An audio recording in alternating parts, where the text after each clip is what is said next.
वारणानगर येथील तात्यासाहेब कोरे वारणा विभाग शेतीपूरक व शेती प्रशिक्षण संस्थेच्या माध्यमातून आयोजित वार्षिक वारणा कृषी प्रदर्शनाने शेतकरी आणि नागरिकांमध्ये मोठा उत्साह निर्माण केला आहे। प्रदर्शनाचा दुसरा दिवस खास ठरला, ज्यामध्ये हसूर चंपू तालुका गडहिंग्लज येथील स्वप्नील अशोक पवार यांचा 1360 किलो वजनाचा मुर्हा जातीचा रेडा आणि वर्षभरात 300 अंडी देणारी ब्लॅक ऑस्ट्रेलियन कोंबडी प्रेक्षकांचं मुख्य आकर्षण ठरलंय। या हसूर चंपू युवराज रेड्याचं वजन 1360 किलो असून याचे मालक स्वप्नील अशोक पवार आहेत।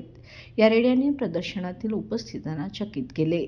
तर ब्लॅक ऑस्ट्रेलियन कोंबडी ही वर्षभरात 300 अंडी देण्याची क्षमता असणारी कोंबडी असून शेतकऱ्यांमध्ये आधुनिक कुक्कुटपालनाबाबत या कृषी प्रदर्शनामुळे एक उत्सुकता निर्माण झाली आहे।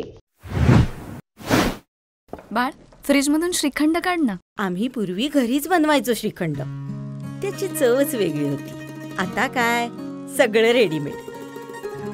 आजी, हे श्रीखंड खाऊन बघ। आज तुझ्या आईनं घरीच बनवलं की काय? हे आहे गोकुळचं श्रीखंड। अगदी जिभेवर रेंगाळणार। जिभेवरच नाही तर मनावरही रेंगाळणार। गोकुळ श्रीखंड, मनावर रेंगाळणार।